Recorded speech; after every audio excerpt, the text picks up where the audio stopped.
Selamat siang semuanya, semua peserta yang sudah datang hari ini. Acara akan dimulai. Saya persilahkan kepada Pak Dimas Hartawan sebagai moderator dari IAI untuk bisa memulai acara ini. Terima kasih.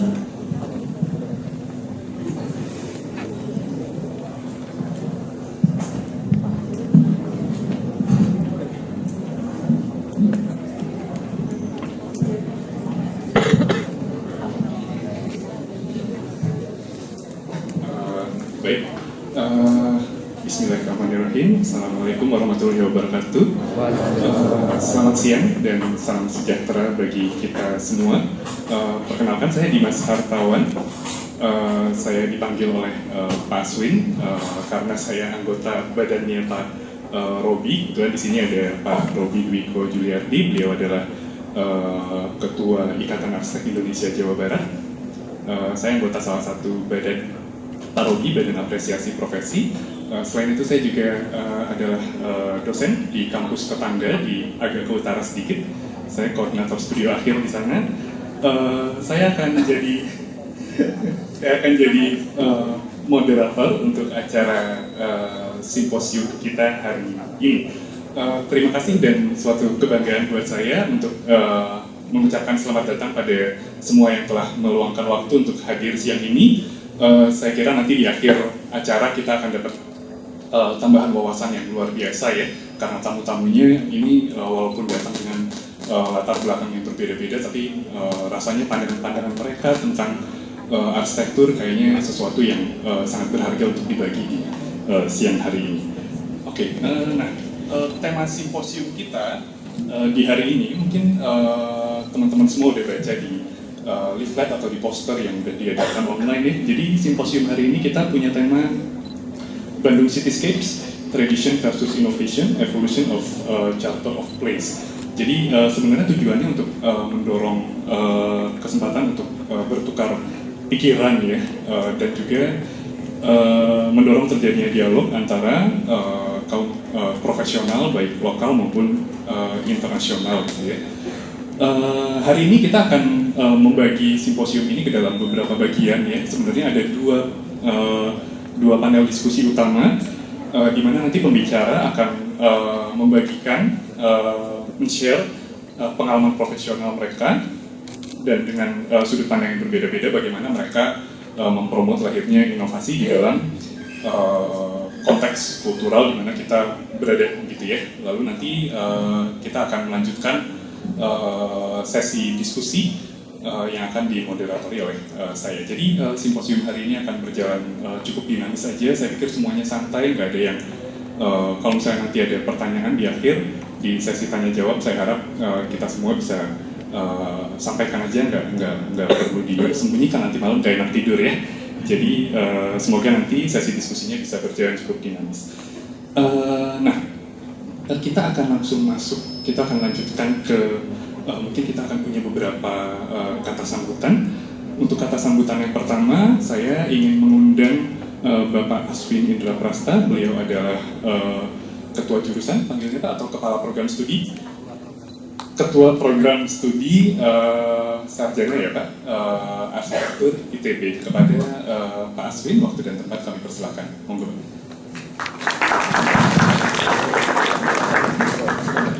Assalamualaikum warahmatullahi wabarakatuh. Mungkin selamat siang semuanya. Pertama-tama mohon maaf atas kapasitas ruangan yang mungkin dirasa sedikit tidak nyaman karena memang kami tidak menyangka, it is unexpected that we have very large audience like this. Tapi ini menunjukkan bahwa mahasiswa mungkin akan tertarik dengan apa yang akan nanti disampaikan oleh para pembicara. Yang kami undang ada 3, itu dari EE School, alumni EE School. Ada yang sudah sangat senior, Imelda Akmal. Mudah-mudahan beliau bisa segera hadir pada sesi pembicaraan nanti. Yang kedua Mas Andrew Tirta, ini juga alumni dari EE School. Tahun berapa Mas ya? 2002-2004. Kemudian yang paling muda ini Mas Zaki, baru saja pakai toga ya dari EE. First of all, we are very glad and very thankful for your coming. Mahasiswa kita, our student will be keen to learn a lot of materials, a lot of method from you guys, and saya harap apa yang nanti disampaikan di simposium ini dapat menambah wawasan ya, dapat menambah pengalaman tentang bagaimana sih sebenarnya sekolah lain, sekolah arsitektur lain, terutama dalam hal ini adalah S-School, itu mempunyai metode pendekatan, metode perancangan ya. Kemudian apalagi sebutan saya sudah ingat tapi setiap kali bicara pasti. Nah, ini yang penting. Saya mengucapkan terima kasih kepada panitia yang sudah mempersiapkan kegiatan ini. Jadi saya bisa katakan EE Visiting School ini adalah rangkaian kegiatan workshop desain yang dimulai tanggal 5 Juli dan berakhir pada tanggal 14 Juli. Jadi simposium ini merupakan salah satu saja bagian dari acara tersebut. Nanti sebenarnya kami juga mengundang rekan-rekan mahasiswa, terutama staf pengajar ataupun praktisi untuk melihat eksibisi, ya, eksibisi yang akan dilaksanakan hari Jumat tanggal 14 Juli di Galeri Saraswati. Itu nanti akan mempresentasikan apa yang sudah dihasilkan oleh para peserta.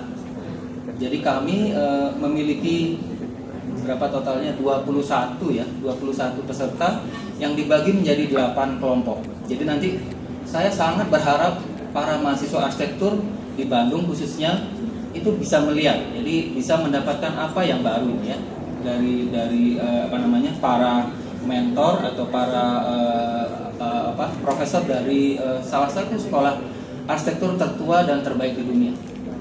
Begitu saja mungkin ya sambutan atau kata pengantar dari saya, dan saya harapkan kalian semua banyak bertanya nanti agar banyak mendapatkan masukan, terutama mahasiswa tingkat 2, 3, 4 ya dari ITB ya.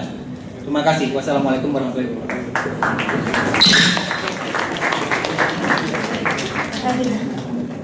Baik, terima kasih Pak Swin sambutannya. Sebelum ke sambutan berikutnya, jadi saya mau menjelaskan lagi sedikit tambahan dari yang Pak Swin sudah sampaikan, bahwa sebenarnya simposium ini posisinya ada di dalam acara yang lebih besar ya. Jadi sebenarnya ada mungkin kalian sudah baca juga, sebenarnya isi acaranya adalah EE Visiting School Research Program gitu ya.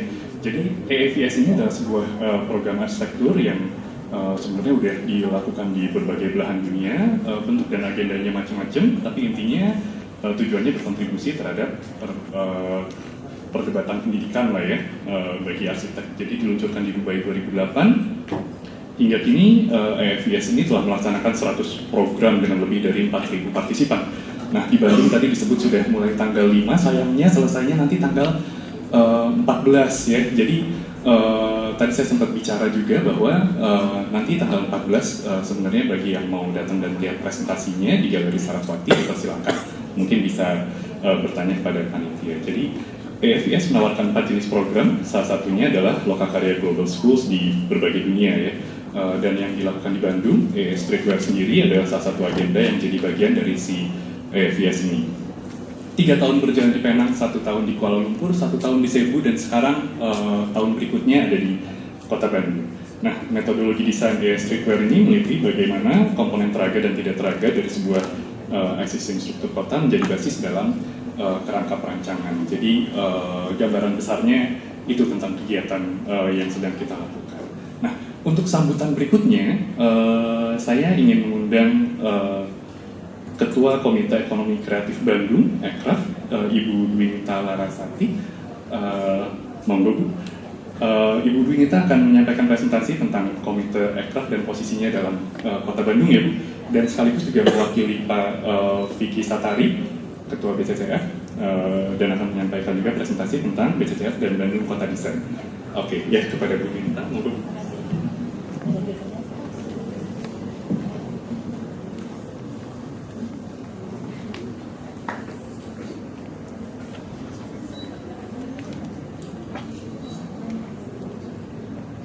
Sebentar ya, ada teknis-teknis kecil yang nggak penting.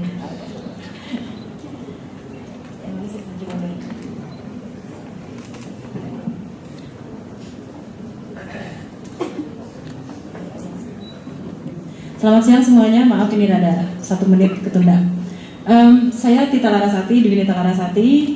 In normal life, I'm also teaching here, next door, in Faculty of Art and Design. I'm a product designer.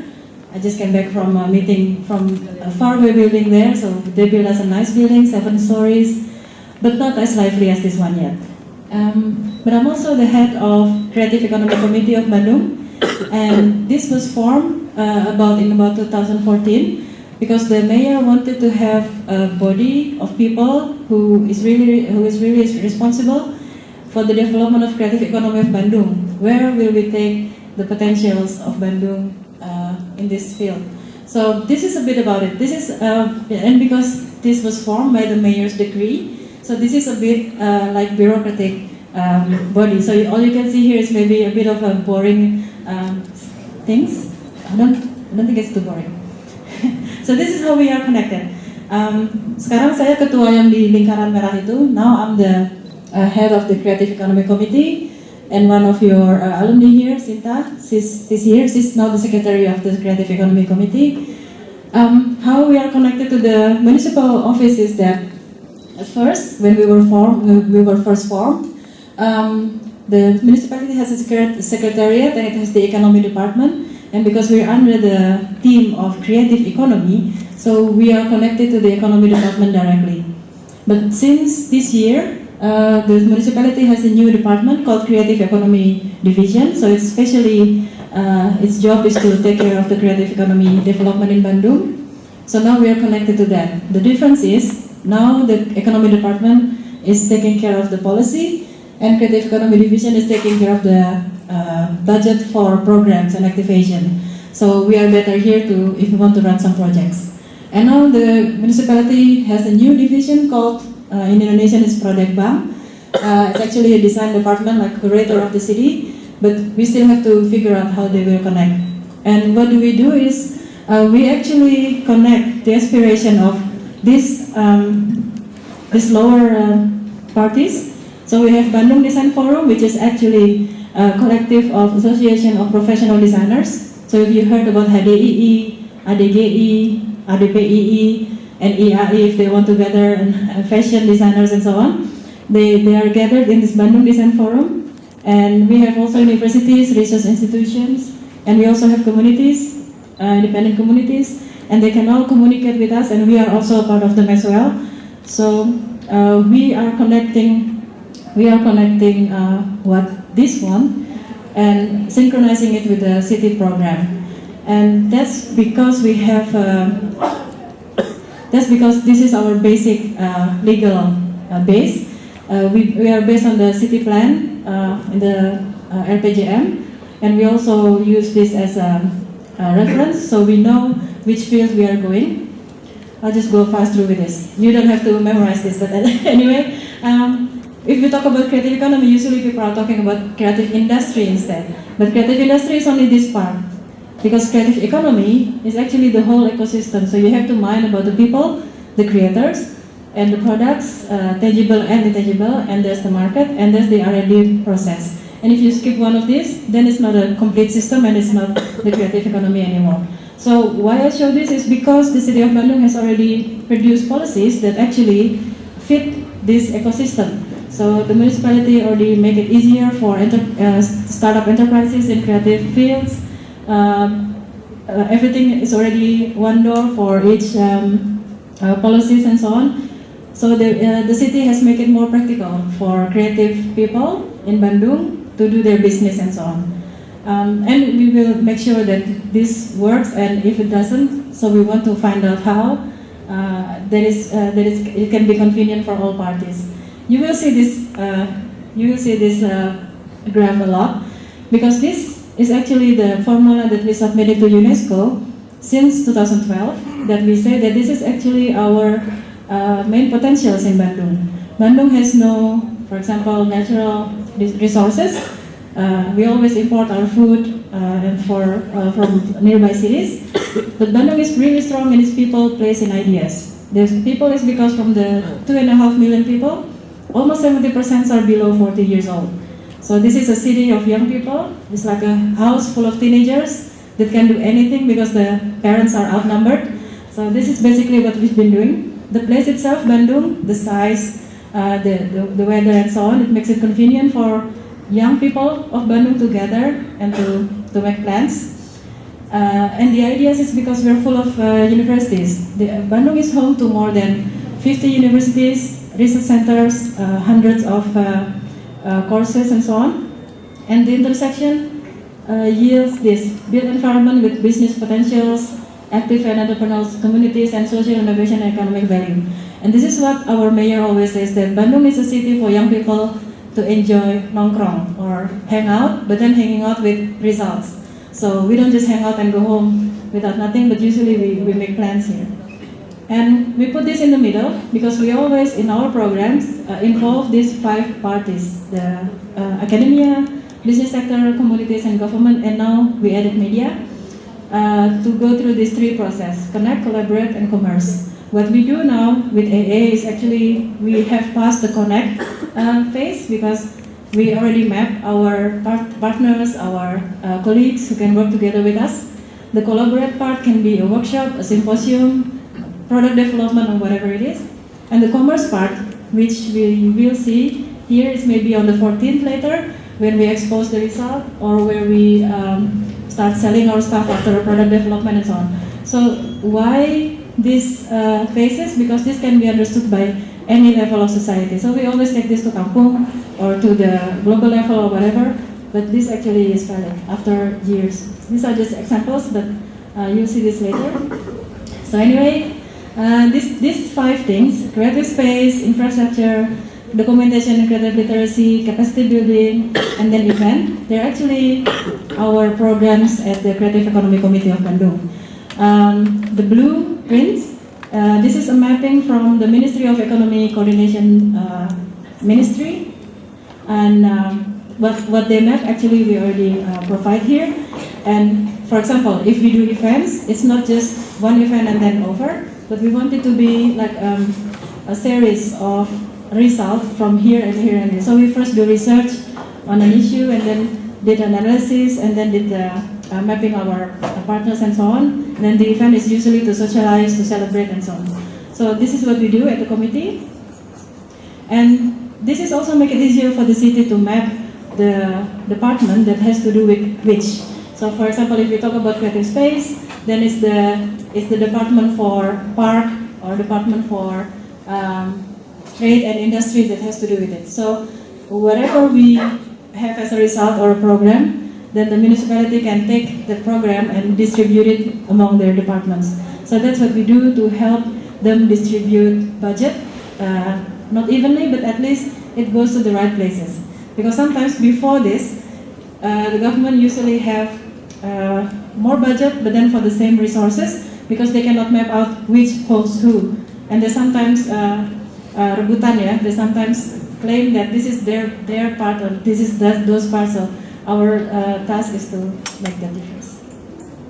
This a bit of roadmap of Creative Economy of Bandung, and we have a fun disruption here because since 2015 we are the UNESCO Design City, and this is a bit of our program that still have to be formalized. Now that's about Creative Economy of Bandung. So this is like really a body that is formed by the mayor, that whose task is to help the city to make policies and to decide programs. Now I'll just move on to my next phase as a BCCF creative. I'm a general secretary there. Now before we start, we'll show a video about BCCF.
So this is some of our main programs where we usually map the stakeholders and then do it according to the 3C phases.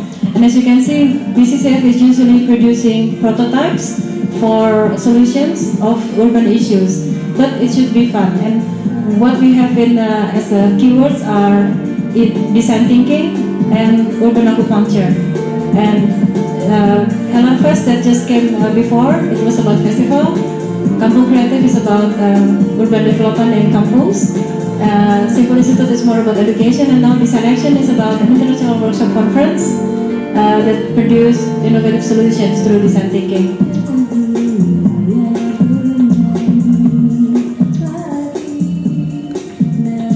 This is the last Hello Fest that we had.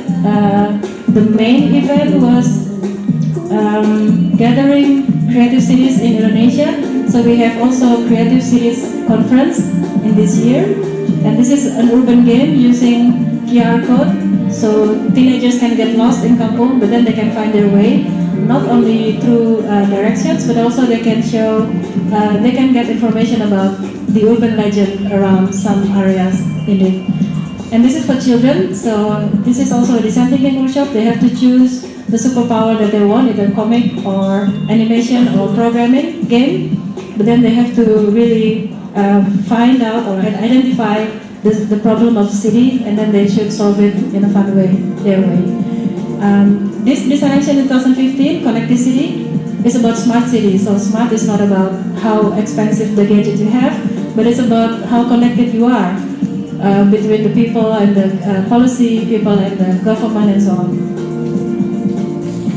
This is where the president president is running low in battery. But the president visited BCCF. He did this before he established before he established BECRAF, the Indonesia Agency for Creative Economy. And this is just to give a picture about how BCCF is connected to the world before with the bubbles.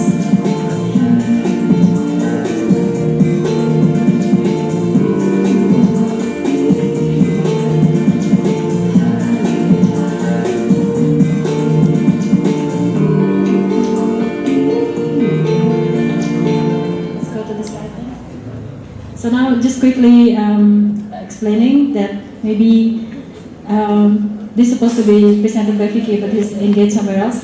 So we have been co-creating this city since 2008, and this is us. So we have been doing more than 250 programs that has to do with the city. And these are very diverse people. They're architects, designers, artists of course, but they're also musicians, hardcore environmentalists, IT people, even lawyer and so on. So, but we had to gather if we want to make our voice heard, and we did that. And that's also because we want to live in a city that's present for us, not for UNESCO, not for anyone, but for us first. So that's what we did. This again, and this is a bit of an example how we make change to the city. So in 2008, that place here, this is maybe some of you remember, this used to be a gas station, and then it's turned to the green open space as it planned. But then this place was dark and it has all of negative activities. And the BCCF said that to the municipality, what if we build urban art, public art, then you will attract people with positive attitude. They don't believe us, of course, so we did it ourselves. So this is, we built it ourselves with, hey Buririn. Buririn is also one of BCCF seniors, and she has helped us a lot. So this is made of multiplex and vinyl. And then with our own money. Of course, it come rain, come shine, it got broken, and then no matter. We just chip in again, and then this come up again. So after 2 years, the government finally believes that positive activity changed this spot. So that's what, now they built this with their own money, with the government money, and now it's being changed again, so and so on. This is another spot that we interfere. This is an urban, this is a forest that is located just next to ITB here. But then a developer was about to build a multi-story apartment, which means we will lose the forest. Of course, we don't do protests like burning tires in front of City Hall. That doesn't work. So what we did is protesting through design. What we did was using the UN money, don't tell anyone, to build this, to build this forest walk. Now it's already extended, but before it was only like 20 meters, I think. At least it's a statement that we have, that this is what we want. And then in the end, we save the forest. We make the previous mayor read a declaration that this is actually the world urban forest, so nobody dares to disturb it. This we collaborate with this artist, street artist, with Angkot, the notorious public transport in Bandung, by combining these two to attract people to get interested to take Angkot. This is then later, much later, we made a social experiment to make the Angkot pleasant for everyone. We bought a right to use the 100 units of Angkot for one day. We make the drivers promise not to smoke, not to stop anywhere they want, not to take detour without telling anyone, and so on. And it worked out. So during the day, we make research as well, so who's taking the Angkot and so on. Yeah, this is the city for the forest walk that I told you about. Now it's there, but it's unkept a bit. And this is about a river, so people can watch movies for free here with our inflatable screen. But then this is next to Cikapundung River, so it's December, it rains a lot, and it's flood. So if they want to watch the movie for free and to be in a comfy environment, they have to clean it every time the river floods. So it's like teaching them in a way. This is also, this is the same time with the forest. So then BCCF was partnering with UNEP to hold Tunza. So we told, so look, this is 1,200 children coming to Bandung to do conference. It will be boring if they can just go from hotel to the venue, which is Sabuga here, by car and so on. This is an environment event, so they can have a bike to play with. And then it got approved. So at the end of the event, we are left with 400 bikes. And that's what we wanted actually, because then we made 12 spots in Bandung, throughout Bandung. So we can have a bike sharing facility run by community, but for city scale. And now that the head of BCCF is now the mayor, then he's taking it to a policy level and do it his way. So we do a lot of things with kampungs and so on for similar results. And this is what we wanted actually when the mayor was still BCCF head and still teaching here as an architecture department. We provided this design for free to the government. So we said, look, under this bridge, which is as long as 18 airplanes, one after another, what if we build this and this and this and this? But then the government, then the mayor then said that, oh, but what if the bridge fall down? So he doesn't believe in his own construction. So anyway, this was what it looked like before. And now that the BCCF head is mayor, these facilities were really built under the bridge. So that kind of changes that we can actually build from the initiative of public. Now it becomes policy and so on. This is the design action. So the community initiative to prototype solutions and so on. This has actually takes us to the UNESCO Creative Cities Network membership as a city of design. The UNESCO said we can provide 3 images in the application. So first, we show that we are covered in Monaco twice, before Kang Emil mayor and after his mayor. This is portraying Bandung creative potentials. And the second photo we submitted is the variation of creativity in Bandung. Interior design, product, music, even food and so on. And the third is some of the infrastructure project that change into urban spaces that is pleasant for people to go out in. So first, this is our angle. What is design to Bandung? That design is not only the physical appearance and built environment of the city, but also the idea that design can be a way of thinking to solve urban issues and manage to create values and meanings according to the actual needs and context. And we use creativity as a strategy to lessen the gap between people and government, people and policy, and among stakeholders. And that we always do prototyping, so iteration of ideas for social innovation experiments to make rapid improvement that can be conducted by citizens at any level. So this is, we are together with other cities in the world, 22 design cities of UNESCO, that actually is the beginning of new possibilities for the city's progress. So thank you.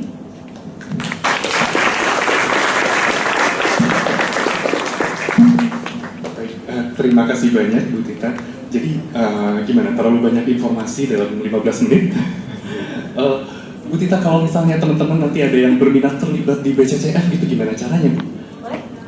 Tinggal kontak Ibu Tita aja nanti setelah simposium ini selesai ya. Oh, di bawah ini ya nanti. Silakan kontak nomor di bawah ini. Oke, jadi kita campur-campur aja ya. Saya lihat sebenarnya saya pikir 90% audiens di sini adalah orang Indonesia, jadi nggak semua akan disampaikan dalam bahasa Inggris gitu ya. Tapi we'll get on with it and start with the symposium as it states in the agenda, and Mr. Aswin also mentioned earlier that we have some great speakers here today. And for the first session, I would like to welcome our first speaker to the stage, Ms. Nayara Vegara.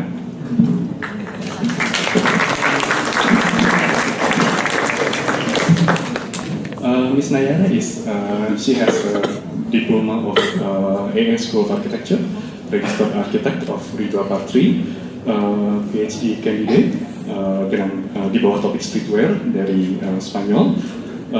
She is also director of Metropolis Cities Lab London, director of AAVS Metro Program, master tutor program Housing and Urbanism in Graduate School, AA School of Architecture London, and she is also director program AA Streetwear Visiting School Southeast Asia for the last 6 years.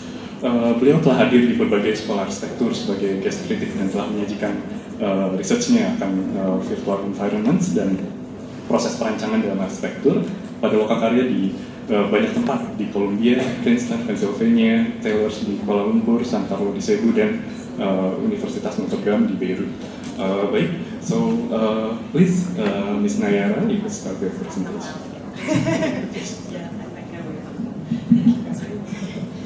Hi, my name is Nayara, and I would like to welcome you to the AA Streetwear Bandung. It's a pleasure for us from the Architectural Association in London to be here for 10 days, 10 very intensive days. This year we're a group of 22 students and a team of 4 tutors.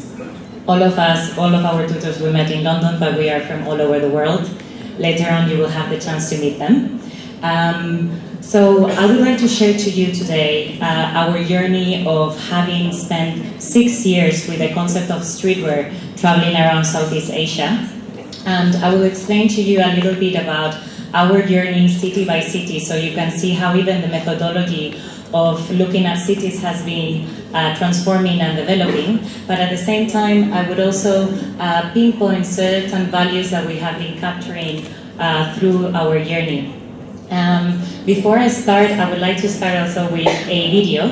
This video has been done with the Architectural Association, and it represents our 3 first years. Our 3 first years were based in Penang, and this is where all the methodology started to be born, let's say. And after that, we've been in KL, I think it was already introduced, I could understand a little bit, Cebu, and this year in Bandung, Indonesia.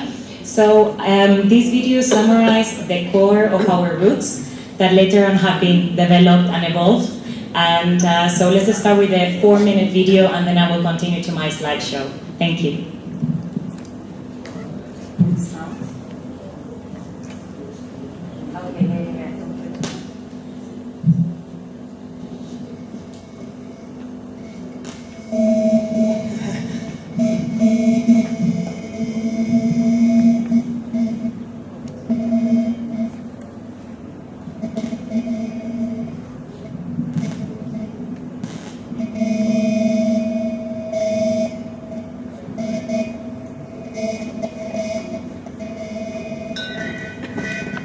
The street is where people interact in the city.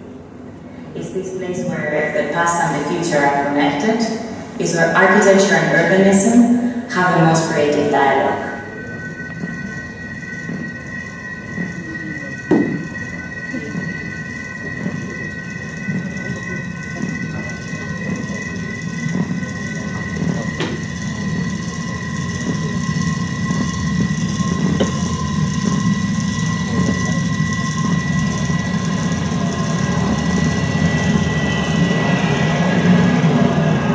For me, it's in this street where we can capture the character of the place and where we can get inspiration for creating projects for our humane city.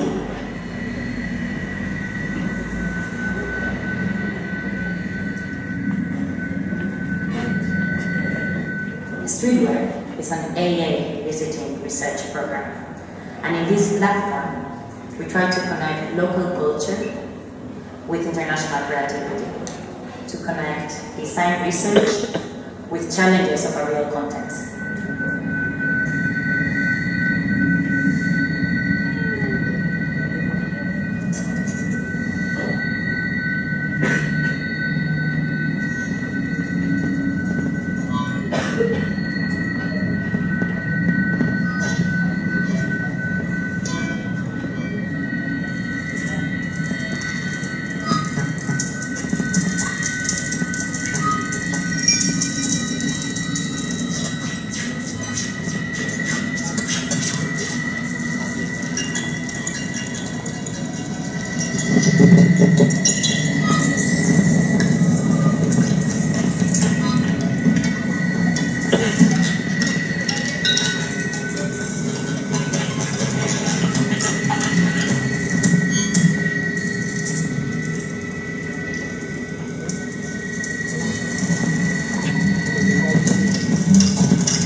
Streetware's design methodology is based on a highly contextual approach. We think through drawing. Our first challenge is to extract the tangible and intangible qualities that form the character of the place. The graphic representation will show relationships, hierarchies, and intensities that will inspire a conceptual strategy to guide the architectural propositions.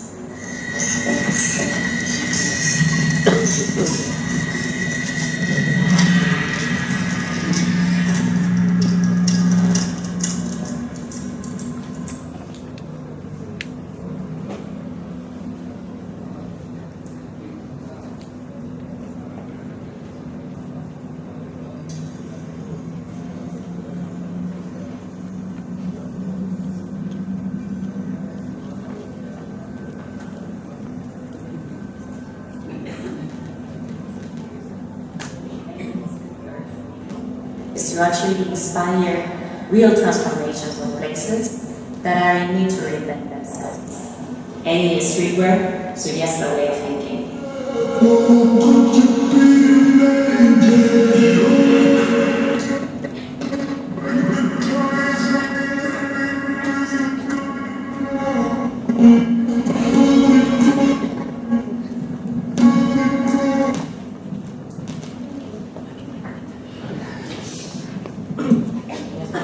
It works first. Yes, it works. All right. So this was a little introduction for you to have a sense of what we're doing here. So we are actually trying to add this design input to all these sort of like processes of cities that are in need of transformation. Sometimes we forget how our historic and cultural cores are lacking activity and are lacking attraction. And we come as a research group to actually throw ideas out of the box and suggest and really communicate the awareness of these very important places in our cities. So now I'm actually really going to go through the journey of year by year and just really bombard you with images because there is a lot. So I'm sometimes just going to really go through quite fast, but I just want you to understand how we work. First of all, I cannot start at all without thanking, first of all, our knowledge partners that have been with us for actually already 6 years, constantly Think City and Fundación Metrópoli, and our local partners of this year, which have been great, and thank you ITV for hosting us today here. So AA, we come from the AA and we are in London. I think this is very important because we are by nature just an international group that we come with different backgrounds and we come here to actually work as a team. So one of our first things is actually really collaborate with a local platform and actually among ourselves too, and really develop a team spirit to really discover how to tackle each city in different ways, but with the same methodology. So within the AA, we are a part of a program you would have heard many times, Visiting School. I'll explain you what it is. Visiting School is actually this sort of very intensive workshops where we go 10 days to a different part of the world to really explore a concept or idea. In this case, streetwear, it's about urban architectural and design exploration. So I'm going to explain the journey now. The journey started with Think City and Fundación Metrópoli choosing Penang, but more specifically choosing the city of Georgetown, a UNESCO protected site. This is very special.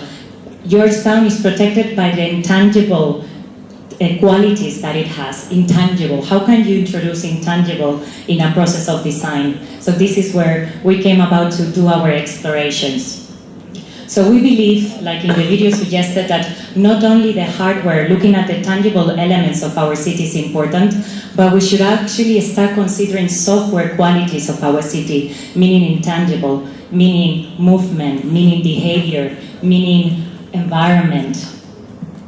This combination is what we feel that it should be considered in this design process, and we believe that the scale of the street where this activity happens, where people interact, is the right scale to really connect the urban and the local or the architectural scale, and really rediscover through this exploration of drawing the character of each place that we go to.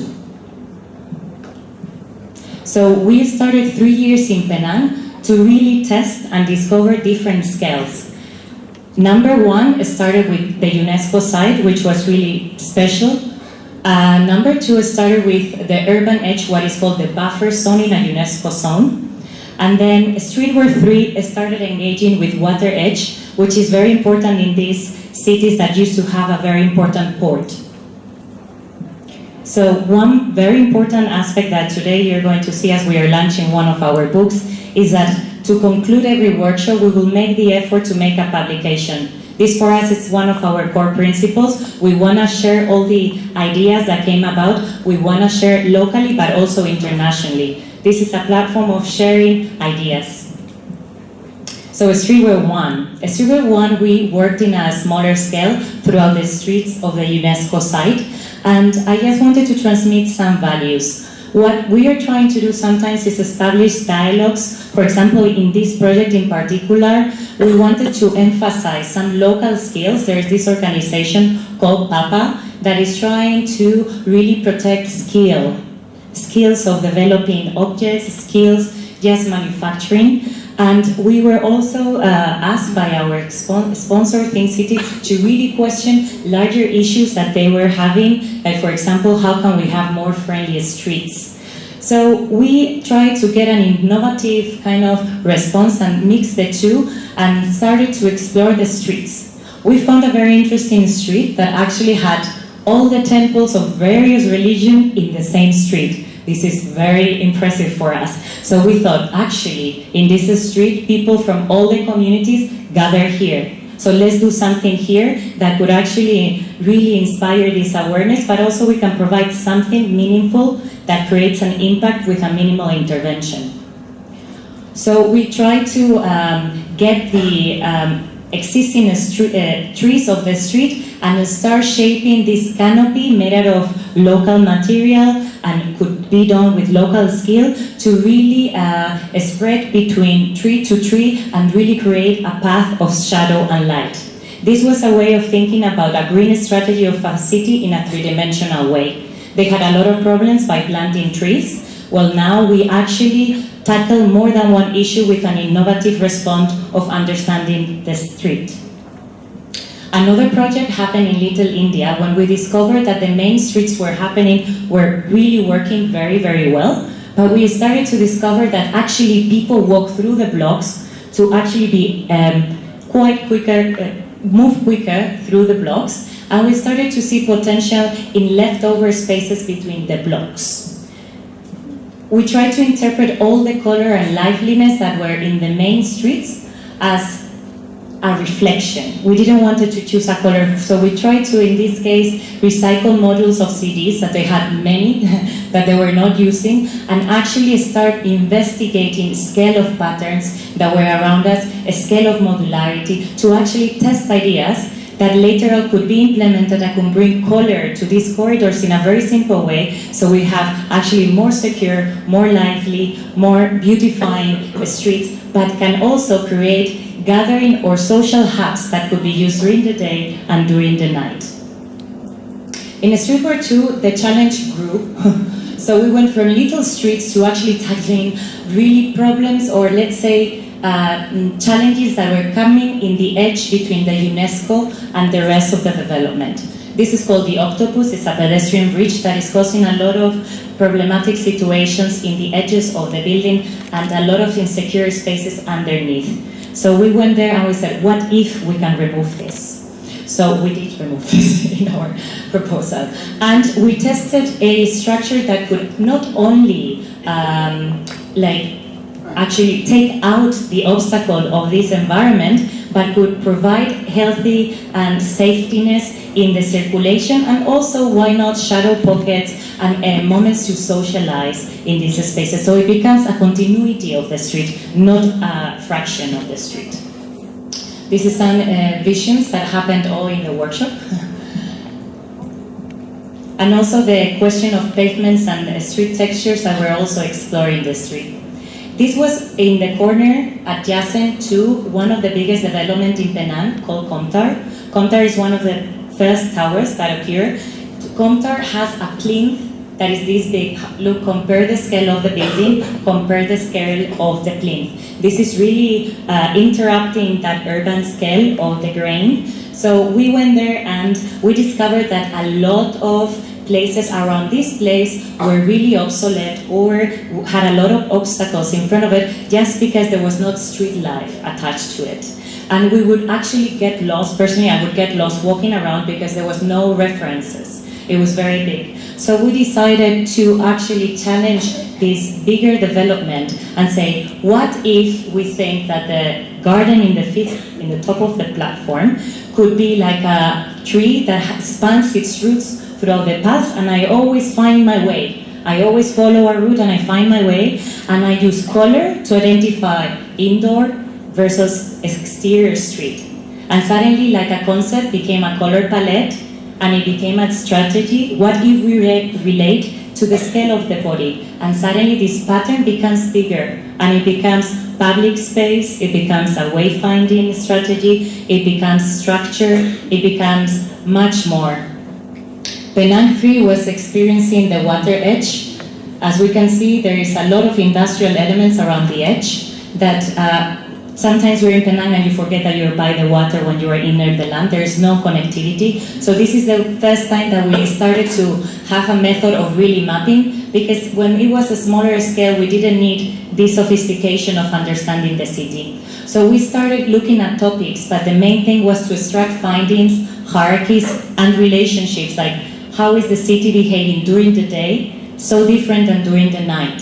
So we understand what are the cycles of this city, what are the rhythms. This is the UNESCO site, very dynamic, vibrant. As we go to the next street, the Colonial, it has a little bit of, let's say, rhythm, but then we go and by the edge, this is what we get, areas with nothing in terms of interactivity with the human scale. So we challenge this by looking at our topics and creating a concept. This is when we started to do very conceptual drawings, mixing connectivity strategies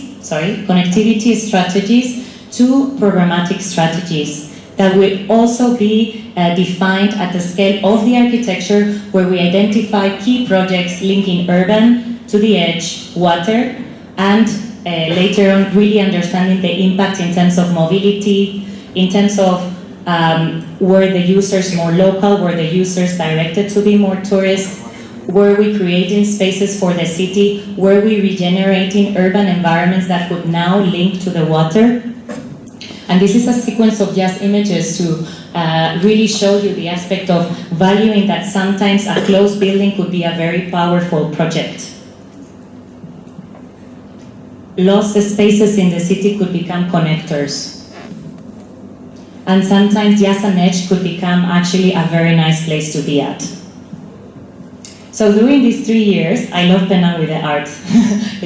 I use it in a lot of the presentations. We started also to do the books. And I wanted to put just a few photos of atmosphere so you know that actually all of this happened through teamwork. And smiles at the end.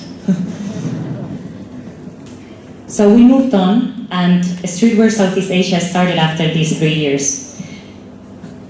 We went to Penang. We started first by Kuala Lumpur because our Think City base, we wanted to go to the heart of Malaysia. And last year we went to Philippines, this year we're here, Bandung. So Kuala Lumpur was a very challenging year where we decided together with Think City to choose a building only. But this building is actually very special. It's by Petrona Towers, and actually it has amazing art inside that you would never expect. I was really impressed. This means that local communities are actually going and invading this space, but in a very positive way. We need to embrace this creativity. We need to host them, we need to attract more, actually. And this is some of the environment photos. And this is what was happening really interesting. The building could be divided in 3 worlds of three different conditions that as we went up, the building was more obsolete, and actually we could see even more opportunities as we went up. So for us it was like it would be KL all in one building. So it was very interesting, but also very challenging. We started again with topics to map tangible and intangible. I'm gonna just show you void, circulation, understanding the patterns, understanding scale, moments that were very interesting for us that we wanted to highlight, moments that we didn't want to highlight too. And we ended up interpreting the behavior that occurred in this building in order to propose. This is like a conceptual diagram of how we invented a new ecosystem to reactivate this building. So we thought about the mobility and also let's say the void and the programmatic in order to change from the existing to the new. How can we maybe invade some of the voids, change or insert some programs, some of the units rearranged, so instead of only being maybe retail, we can even produce there and create an ecosystem from work, sell, produce, and really attract an entire new users kind of platform of people here. Some of the projects also included elements of outdoors and more public in the top, so we could have this cycle of movement. And also one important thing was to conceive this building not only for a day use, but also for a night use. Cebu was our last visit. This was the largest urban challenge that we had. We started by this building. This was what I thought we were going to tackle, but then I realized that this was beside the cultural and historic heart of Cebu, and this was happening beside it. So there was the nothingness and then the everything. And then there was these moments of contemplation in these amazing churches. So how can you create a dialogue among these things? So we started mapping. And the mapping, actually sometimes it starts with very minimal observations about understanding who is there. And sometimes just a collage says a lot. And we started exploring how the mobility system works, how the network or the place really defines the profile. And maybe we only find commercial elements, but they are commercial elements that don't inform pedestrian user-friendly, because maybe they sell only tiles. Maybe I cannot interact, my street is not gonna work. So we need to complement other things. And we started also exploring the history and also how maybe activity areas were doing day and night. And through that, maybe typology as well, these kind of conceptions of edge. How can we cross, not cross? How can we invite, attract? And sometimes we had to even make up new ways of mapping and drawing, because the topic required for us to draw it. If we draw it, we can consider it in our project. If we don't have it, we might forget it.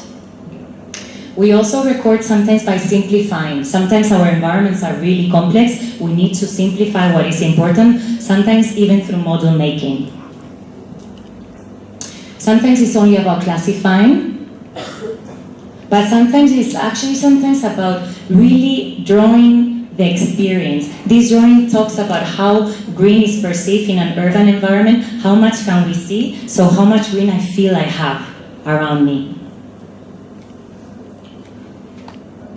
This is one of the strategy drawings that we had. We were already here incorporating the old and the new. Our big challenge was the edge, which was completely empty, but we're starting to pick up points where we could elaborate more clearly. So our strategy consisted of various scales, what we call street pockets, or reactivation of public space, industrial fabric reactivation, and finally the iconic element by the water. These are examples of different matrices of variations of our little shading devices. Sometimes to just activate a little corner, it means a lot in a street. So we consider shading and also providing space for people to gather very important in some areas. We also saw the potential of some industrial buildings that are not in use and are actually getting really deteriorated, to rethink what to do with them. And sometimes we really develop them in detail and realize how they could be used, but always not losing the scale of the urban and that idea of how they all can create a greater impact. This was a little before and after. This is our work environment. I wanted to really show that this happens here, but now the icon.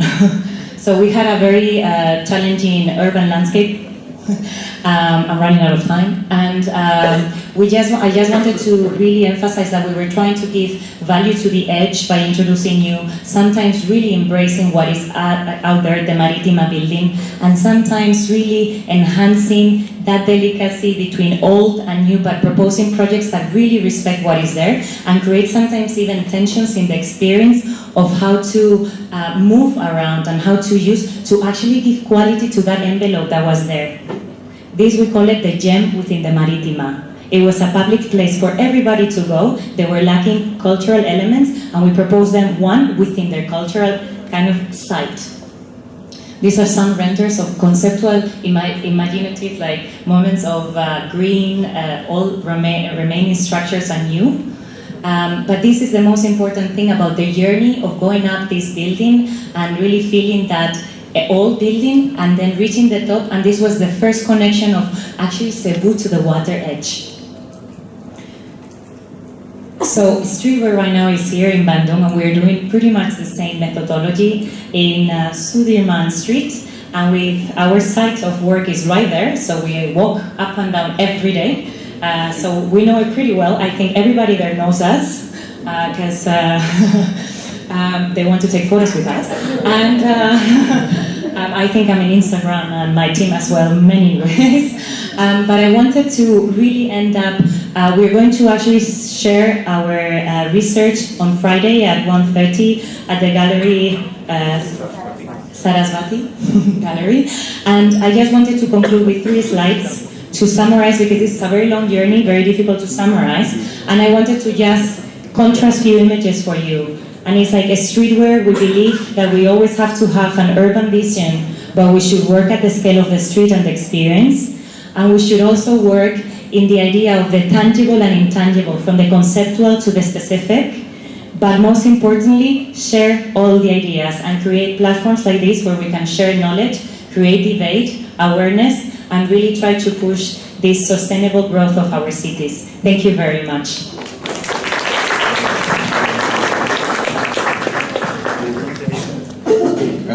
Thank you very much, Ms. Nayara, for the explanation for the streetwear Southeast Asia. I understand that you only been here for perhaps 8 days. 9, yes. 9 days. So, what do you think the most interesting issue here that you found in Bandung, that before Bandung, with other cities that you? I mean, for us, Bandung became really challenging because it was one of the first urban environments where we didn't have water. Normally, we always had the reference of the water. You go to Penang, you have orientation. You go to Cebu, you also have the orientation, and also they have the fort. There is layers of history that are very different from Bandung. Here we had a very big anchor that we really admire, which is the mosque and the very nice plaza that has a lot of social encounter. But for us, this idea of reference it has been very challenging in this workshop. Okay. Thank you, Ms. Nayara. And Ms. Nayara also mentioned that every year the AA visiting school team always made publishing, right? Always made a book as one of the output. Okay, after in the end of the first session, we will launch a book, Streetwear Cebu. But before the book launching, I would like to invite Ms. Jiaping. Ms. Jiaping is from Think City. Ms. Nayara have already mentioned that Think City is one of the knowledge partner of AA Visiting School. So, Ms. Jiaping. Ms. Jiaping will explain about Think City. Thank you. I like it how technology likes to interrupt. So I am an interrupter, and my name is Jiaping or Ping, and I am the program director of KL in Think City. So I'm going to go through very quickly 90 slides in 15 minutes. Start your clocks now. Okay. So kalau bisa tak faham, you can just say slow down and I will slow down. Yeah, so I know that ada ramai sini yang tak boleh faham English dengan mendalam lah. So we are a subsidiary of Khazanah. Khazanah is the sovereign fund of Malaysia, and we are funded by Yayasan Hasanah, which is the foundation set up by Khazanah. So if you look at the circle, inner circle, we are driving urban regeneration, we have urban policy thinking, and we look at innovative solutions. And everything outside, yang di luar, is our tools. We call them as our tools to actually implement and achieve our objectives.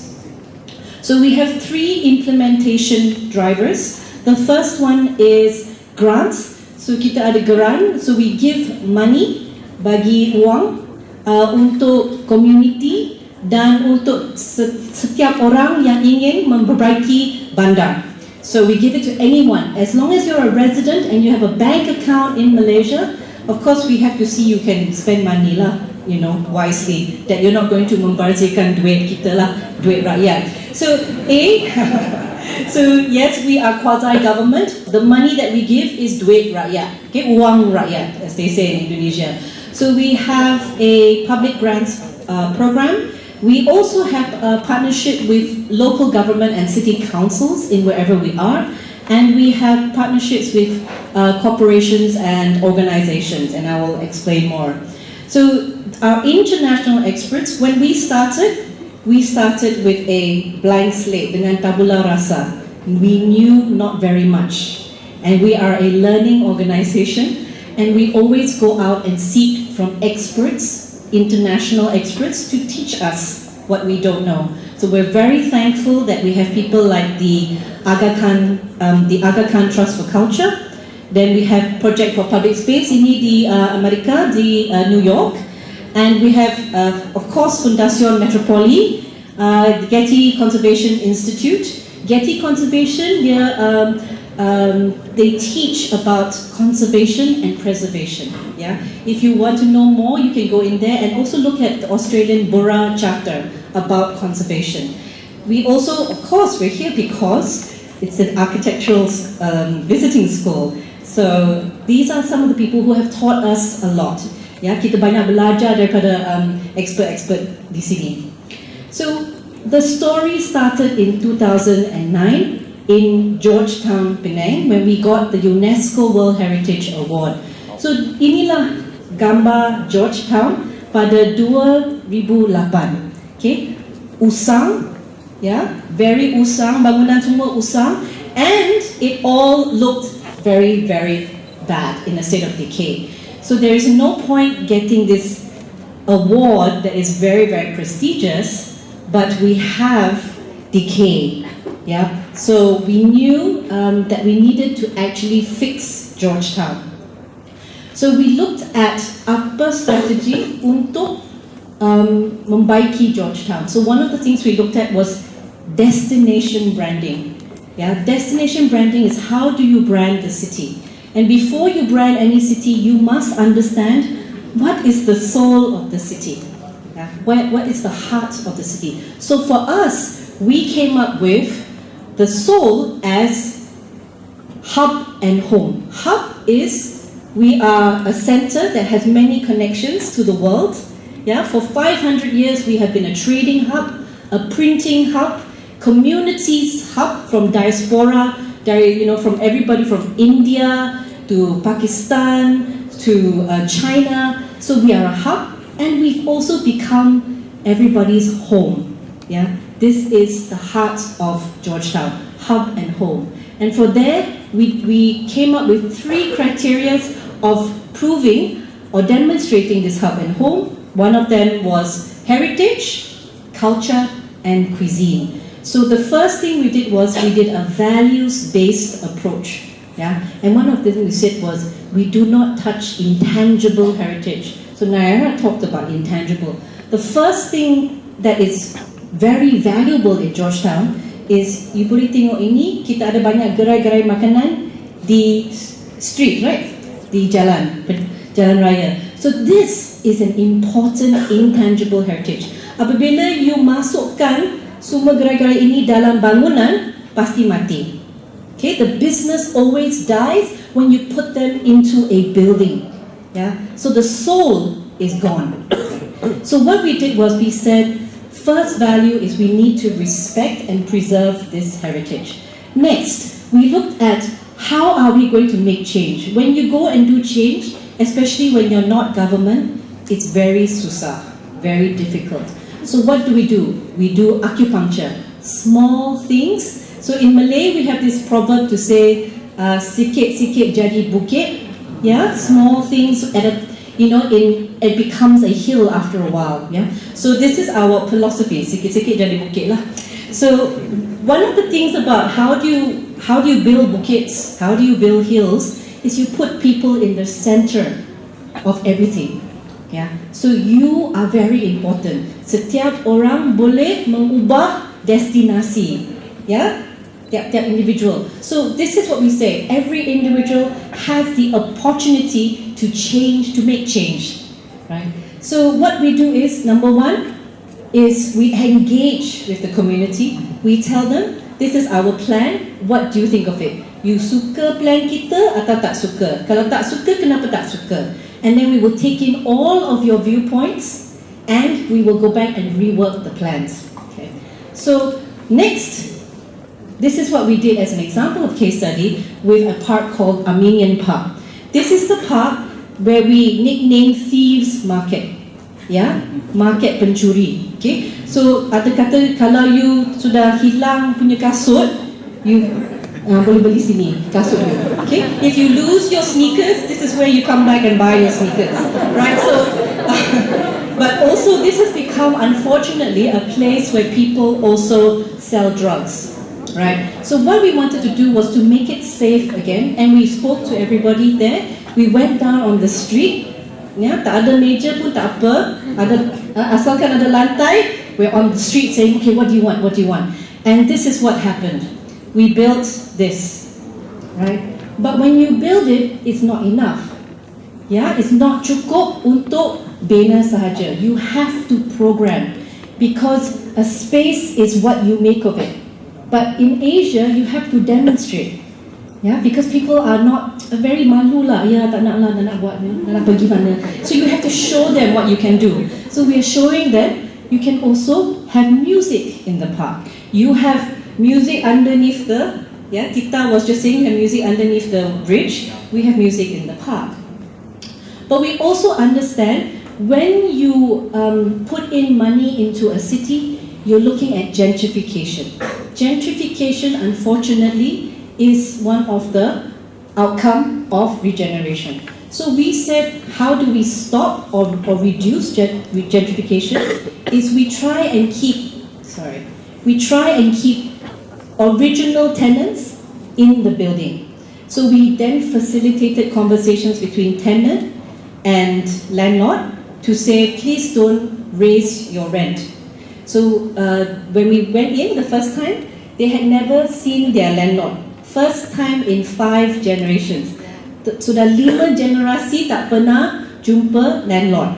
Okay, so when we went in, we said, please don't hike up the rent.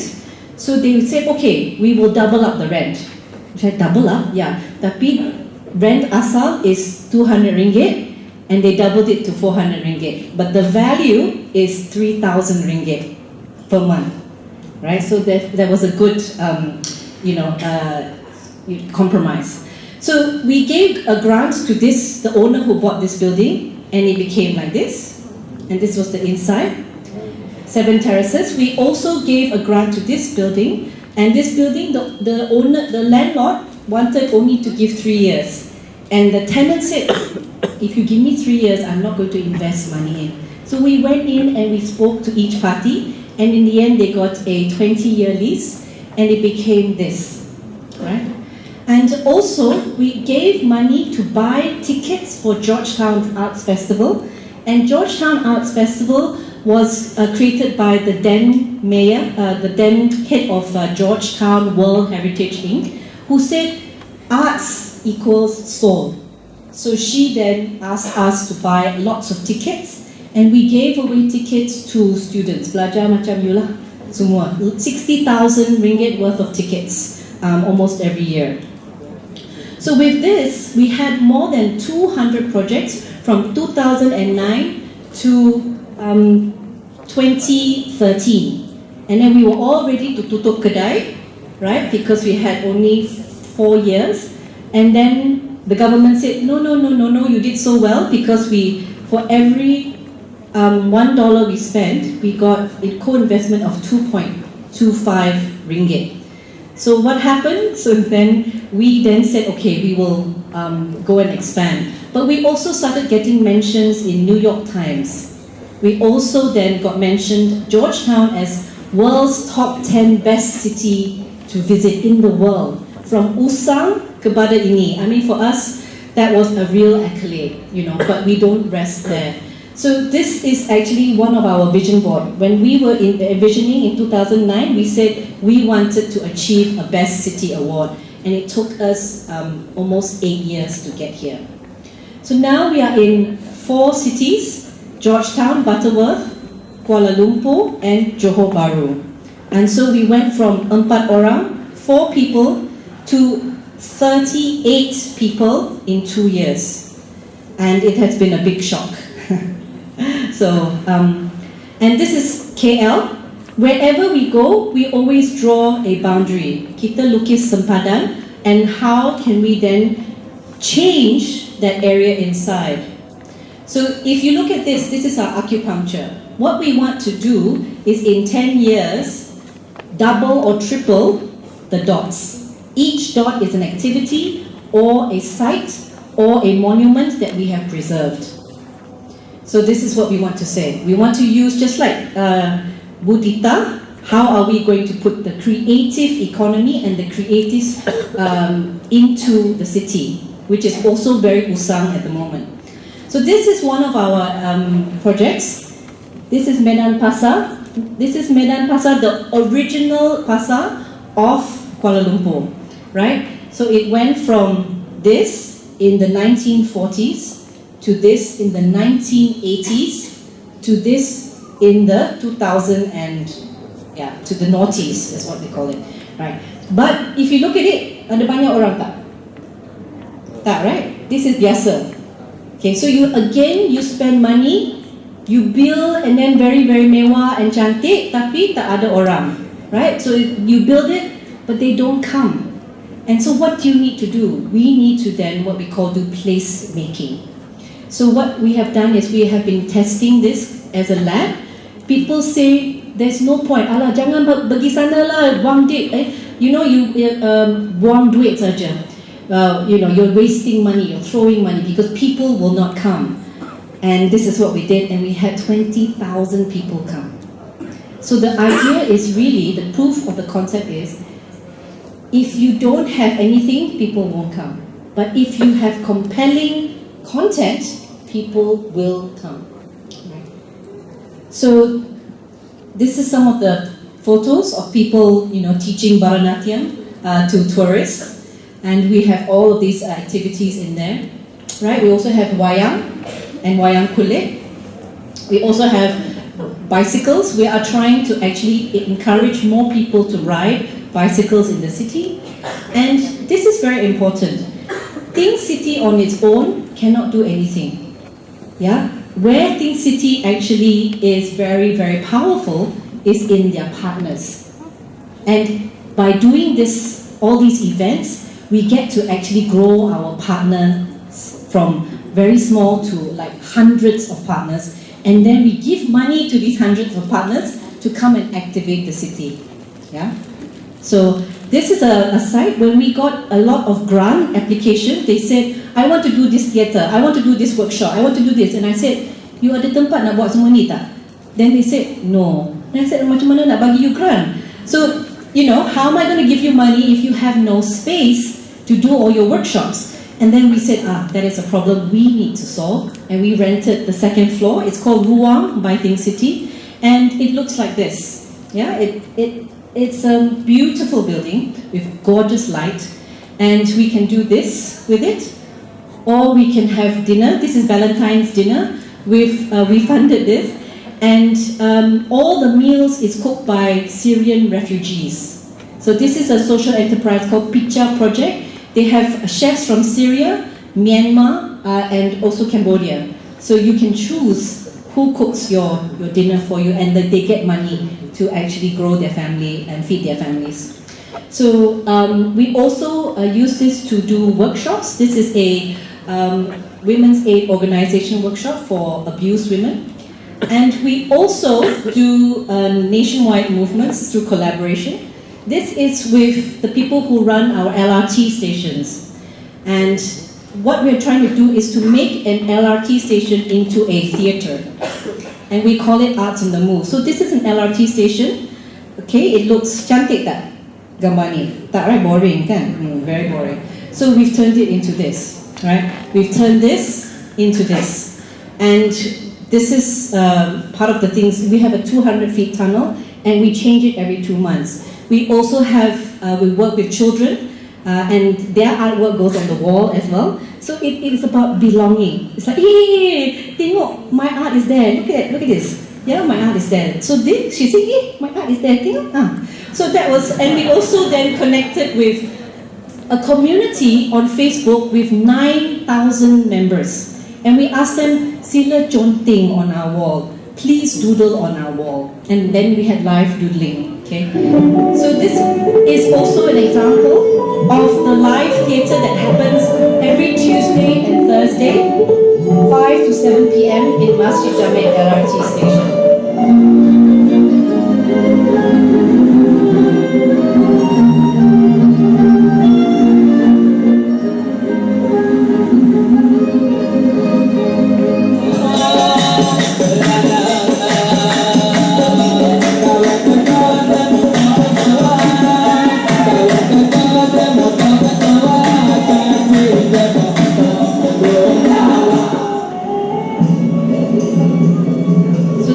Dance.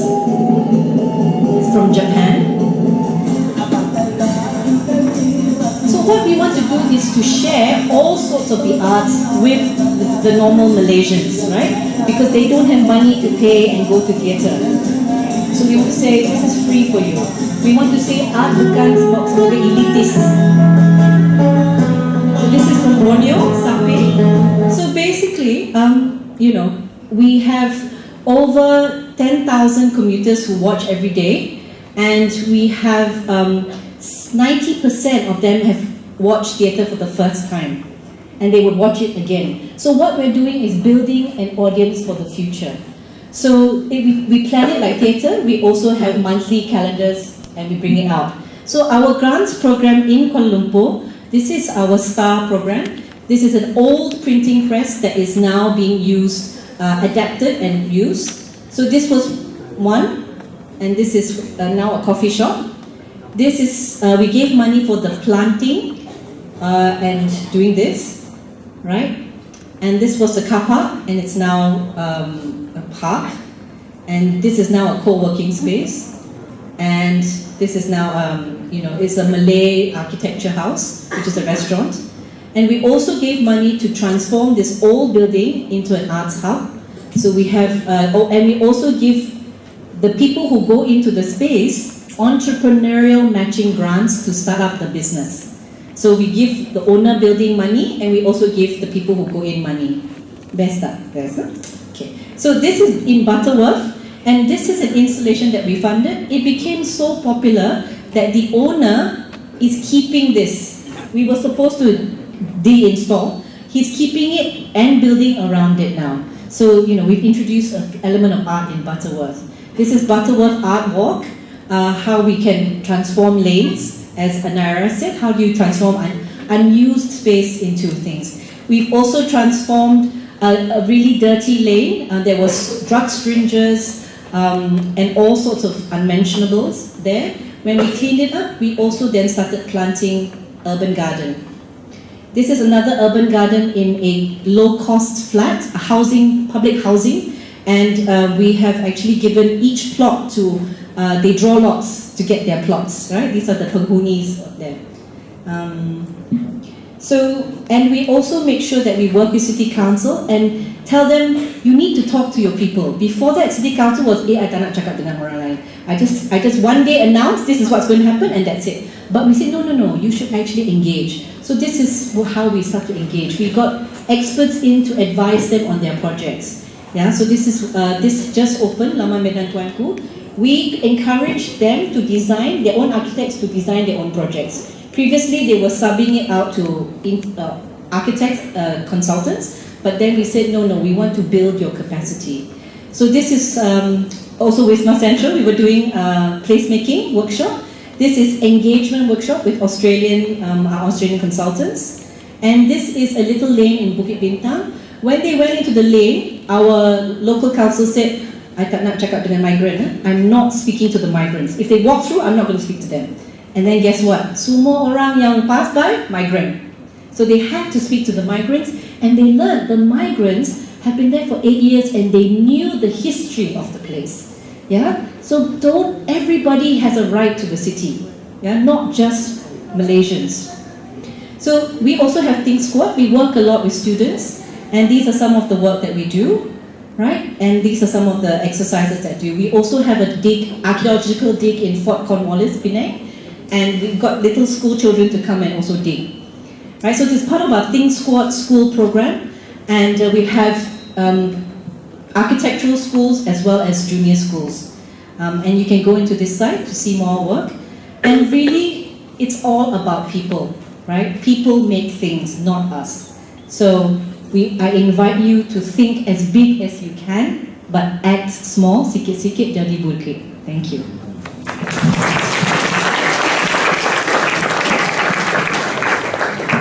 Thank you very much, Ms.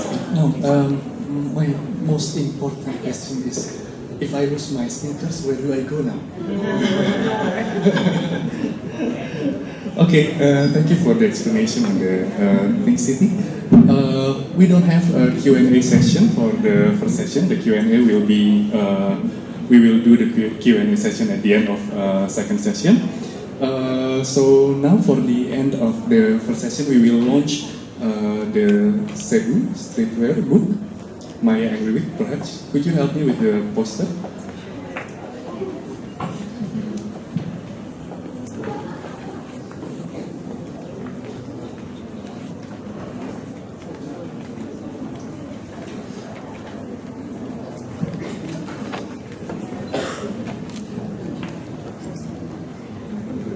Okay, so for the book launching, Ms. Nayara and Ms. Ping will sign the poster.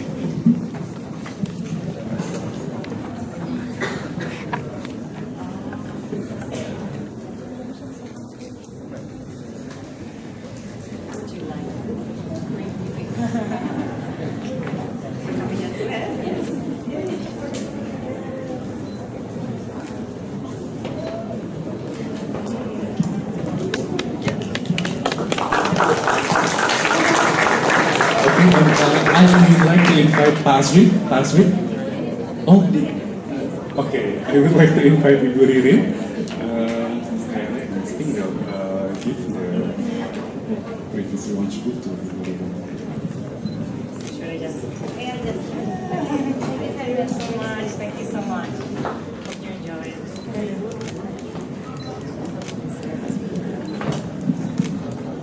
Come closer to us. Okay.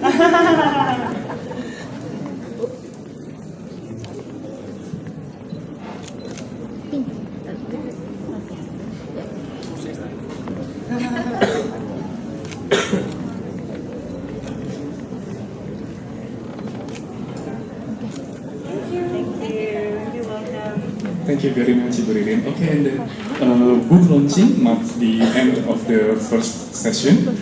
So now we will have a 10 minutes break after this, and we'll continue with the next session 10 minutes after this. So it's at 3:45 we will start the session juga. So bagi teman-teman yang akan menunaikan ibadah sholat asar mungkin dipersilakan. Tapi kita akan start tepat waktu. We will be start the next session on time at 3:45. Okay, thank you for the kind attention.